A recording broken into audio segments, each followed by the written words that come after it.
Hi friends, welcome back to our channel. ഇന്ന് നമ്മൾ നോക്കുന്നത് 9th സ്റ്റാൻഡേർഡിലെ 2023-24 അധ്യയന വർഷത്തെ, അതായത് ഇന്ന് നടന്ന നിങ്ങളുടെ അടിസ്ഥാന പാഠാവലി വാർഷിക മൂല്യനിർണ്ണയം ക്വസ്റ്റ്യൻ പേപ്പറാണ്. ഓക്കെ കൂട്ടുകാരെ, ഫസ്റ്റ് ക്വസ്റ്റ്യൻ എന്താണെന്ന് നോക്കാം. 1 മുതൽ 5 വരെ ചോദ്യങ്ങളിൽ 4 എണ്ണത്തിന് ഉത്തരം എഴുതുക എന്ന് പറഞ്ഞിട്ടുണ്ട്. ഒരു സ്കോർ വീതമാണല്ലേ. ഓക്കെ, ഒന്നാമത്തെ ചോദ്യം: എനിക്ക് ചുറ്റും മക്കളുടെ ആരവം പെട്ടെന്ന് നിലച്ചു. ആരവം എന്ന പദത്തിൻ്റെ ശരിയായ അർത്ഥം എന്ത്? നമുക്കറിയാം എന്താണ് ആരവം. അതെ, ശബ്ദമാണല്ലേ. ആൻസർ എന്താണ്?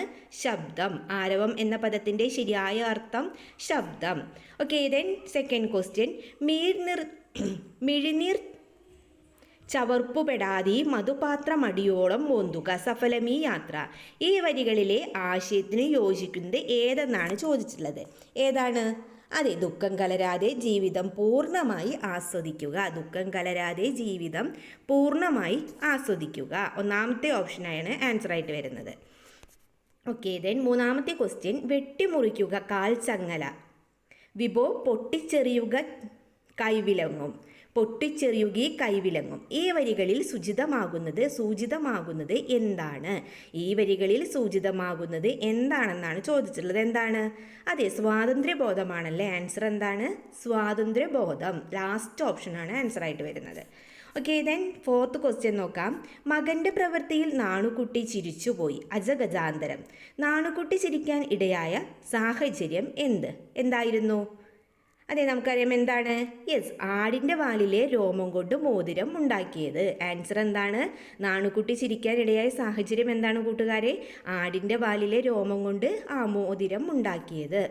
ദെൻ അഞ്ചാമത്തെ ചോദ്യം: ചുവടെ കൊടുത്തിരിക്കുന്നവയിൽ ശരിയായി പിരിച്ചെഴുതിയത് ഏത്?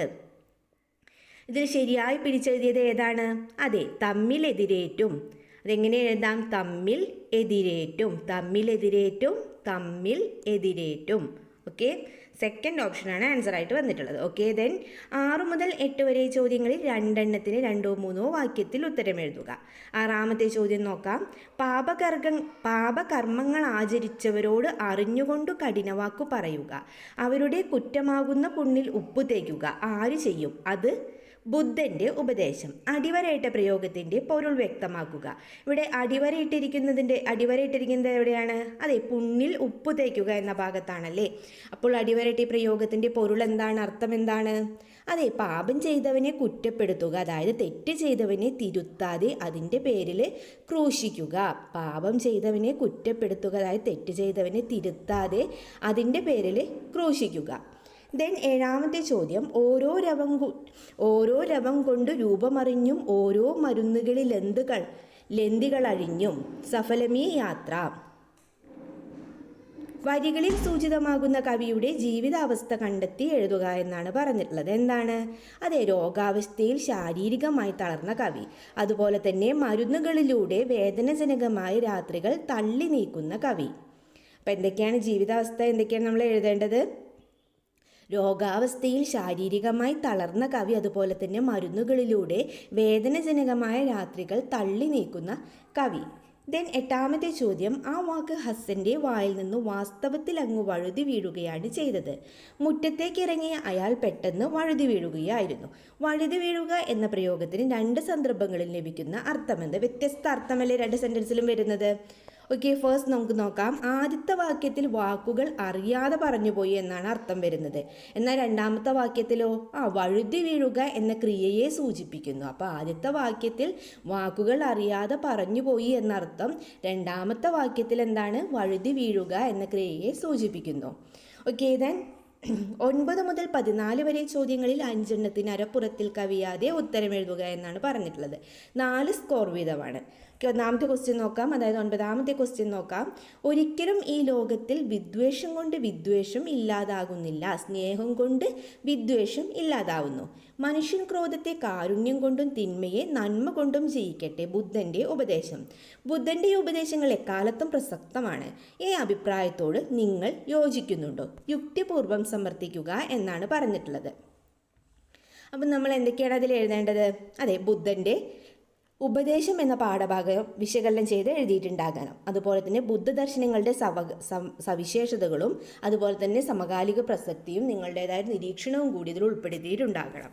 ഓക്കെ, ദെൻ 10ാമത്തെ ചോദ്യം, കാലമിനിയും ഉരുളും വിഷുവരും വർഷം വരും തിരുവോണം വരും പിന്നെ ഓരോ തളിരിനും പൂവരും കായ്വരും അപ്പോൾ ആരെന്നും എന്തെന്നും ആർക്കറിയാം സഫലമീ യാത്ര. ഇന്നലെയോളം എന്തെന്നറിഞ്ഞീലെ ഇനി നാളെയും എന്തെന്നറിഞ്ഞീലെ ഇന്നിക്കണ്ട തടിക്ക് വിനാശവും ഇന്ന നേരവും എന്നതും അറിഞ്ഞീല ജ്ഞാനപ്പാന. കാവ്യഭാഗങ്ങളിലെ ആശയം താരതമ്യം ചെയ്ത് കുറിപ്പ് തയ്യാറാക്കാനാണ് പറഞ്ഞിട്ടുള്ളത്. അതായത് നമ്മളോട് താരതമ്യ കുറിപ്പ് എഴുതാനാണ് പറഞ്ഞിട്ടുള്ളത്. അപ്പോൾ നമ്മൾ എന്താണ്, 2 കാവ്യഭാഗങ്ങളെയും ആശയം ആദ്യം തന്നെ എഴുതണം അല്ലേ. അതുപോലെ തന്നെ ജീവിതം നശ്വരമാണ് എന്ന ആശയം ഇതിൽ വിശകലനം ചെയ്തിട്ടുണ്ടാകണം. അതുപോലെ സമകാലിക പ്രസക്തി എഴുതിയിട്ടുണ്ടാവണം. അതുപോലെ തന്നെ കൂട്ടുകാരുടേതായ ഒരു കാഴ്ചപ്പാട്, അതായത് നിങ്ങളുടെ സ്വന്തം കാഴ്ചപ്പാടും കൂടി ഈ താരതമ്യക്കുറിപ്പിൽ എഴുതേണ്ടതായിട്ടുണ്ട്. ഓക്കെ, ദെൻ ശാന്തമ്മ ഏങ്ങലോടെ വാതിൽക്കൽ വന്ന് വെളിയിലേക്ക് നോക്കി നിന്നു. ശാന്തമ്മ ഏങ്ങലോടെ വാതിൽക്കൽ വന്ന് വെളിയിലേക്ക് നോക്കി നിന്നു. അയാൾ മുറ്റത്തേക്ക് ഇറങ്ങി, പിന്നെയും തിരിഞ്ഞു നോക്കി, പിന്നീട് പുറത്തേക്ക് നടന്നു. കൊടിയേറ്റം. തിരക്കഥാ സന്ദർഭത്തിൽ തെളിയുന്ന ശങ്കരൻ കുട്ടിയെയും ശാന്തമ്മയുടെയും മാനസികാവസ്ഥ കണ്ടെത്തി കുറിപ്പ് തയ്യാറാക്കുക എന്നാണ് പറഞ്ഞിട്ടുള്ളത്. അപ്പോൾ നമ്മൾ എന്തൊക്കെയാണ് അതിൽ ഉൾപ്പെടുത്തേണ്ടത്? അതെ, തിരക്കഥയിലെ സന്ദർഭം വ്യക്തമാക്കിയിട്ടുണ്ടാകണം. അതുപോലെ തന്നെ 2 കഥാപാത്രങ്ങളുടെയും വിരഹാവസ്ഥ വ്യക്തമാക്കാൻ തിരക്കഥാകൃത്ത് ഉപയോഗിക്കുന്ന തന്ത്രങ്ങൾ, പാഠഭാഗത്തെ മറ്റു ഉദാഹരണങ്ങളെല്ലാം കൂടി ഉൾപ്പെടുത്തിയിട്ട് വേണം കൂട്ടുകാർ കുറിപ്പ് തയ്യാറാക്കാൻ. ഓക്കെ, ദെൻ 12ാമത്തെ ചോദ്യം, നരനു നരന ശുദ്ധവസ്തു പോലും ധരയിൽ നടപ്പതു തീണ്ടലാണ് പോലും സിംഹനാദം. തൊട്ടുകൂടാത്തവർ തീണ്ടിക്കൂടാത്തവർ ദൃഷ്ടിയിൽപ്പെട്ടാലും ദോഷമുള്ളോർ ദുരവസ്ഥ. സാമൂഹിക ജീവിത അവസ്ഥകളെ ശാന്തമായ ഭാഷയിൽ ആവിഷ്കരിച്ച കവിയാണ് ആര്? അതെ, കുമാരനാശാൻ അല്ലേ. ഓക്കെ, ദെൻ കാവ്യഭാഗങ്ങൾ വിശകലനം ചെയ്ത് മുകളിൽ നൽകിയ പ്രസ്താവനയോട് പ്രതികരിക്കുക എന്നാണ് പറഞ്ഞിട്ടുള്ളത്. അതായത് പ്രതികരണക്കുറിപ്പ് തയ്യാറാക്കാനാണ് നമ്മളോട് പറഞ്ഞിട്ടുള്ളത്. അപ്പോൾ നമ്മൾ എന്തൊക്കെയാണ് ഇതിൽ എഴുതേണ്ടത്? അതെ, കവിയും സഹജീവി എന്ന പാഠഭാഗത്തിലുള്ള ആശയം വിശകലനം ചെയ്തിട്ടുണ്ടാകണം. അതുപോലെ തന്നെ കുമാരനാശൻ തൻ്റെ കൃതികളിലൂടെ സമൂഹജീവിയായത് കുമാരനാശൻ ജാതീയതയ്ക്കെതിരെ എഴുതിയ മറ്റു വരികൾ വിശകലനം ചെയ്തിട്ടുണ്ടാകണം. അതുപോലെ തന്നെ സമകാലിക പ്രസക്തി കൂടി ഈ കുറിപ്പിൽ ഉൾപ്പെടുത്തിയിട്ടുണ്ടാകണം. ദെൻ 13ാമത്തെ ചോദ്യം, ആ നേരത്തെ വീട്ടിലെ അറിയിപ്പുമണി മുഴങ്ങി. ചുമരിലെ സമയകാല പട്ടികയിൽ ഇന്നത്തെ ദിവസത്തിന് ചുവപ്പാണ്. അച്ഛൻ എങ്ങനെയോ ട്രീയൊക്കെ പിക്ക് ചെയ്തത്. ഹരിതമോഹനം. മുകളിൽ തന്നിട്ടുള്ള സൂചനകൾ വിശകലനം ചെയ്ത് ഹരിതമോഹനം എന്ന കഥയിലെ ഭാഷാപ്രയോഗങ്ങളുടെ സവിശേഷതകൾ കുറിക്കുക എന്നാണ് പറഞ്ഞിട്ടുള്ളത്.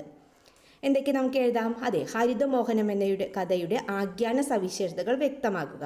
അതുപോലെ തന്നെ വസ്തുനിഷ്ഠമായ വർണ്ണനകൾ, ദെൻ ലളിതമായ ഭാഷ, ലളിതമായ മലയാള പദങ്ങൾ, ദെൻ ഇംഗ്ലീഷിൻ്റെ സമകാലിക സ്വാധീനം, കഥയിലെ മറ്റു ഭാഷാ പ്രയോഗങ്ങളും കൂടി അതിൽ ഉൾപ്പെടുത്തേണ്ടതായിട്ടുണ്ട്. ഓക്കെ, ദെൻ 14ാമത്തെ ചോദ്യം, ബഹുമാനം കൊണ്ട് ആരും എൻ്റെ ധർമ്മം സ്വീകരിക്കേണ്ടതില്ല.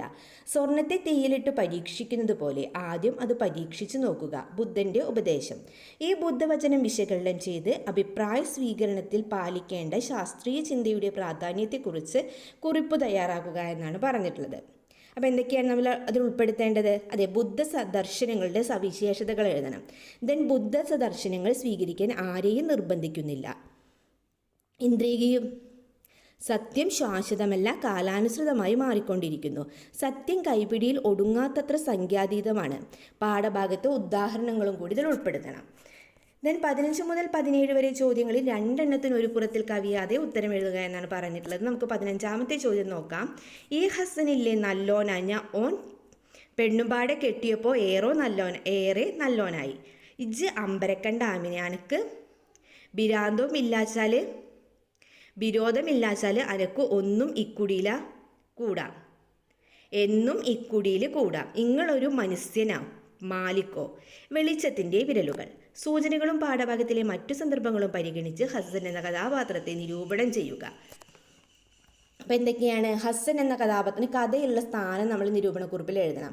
അതുപോലെ തന്നെ ഹസൻ്റെ വിശാല മനസ്കത, മായനോടുള്ള പെരുമാറ്റം, ആമിയോടുള്ള കരുതൽ, ജീവിത വീക്ഷണം, ഉചിതമായ ഭാഷ, ഇതിനെ കഥാപാത്രത്തിൻ്റെ കാലിക പ്രസക്തി, അതുപോലെ തന്നെ ലാസ്റ്റ് എന്ത് വേണം?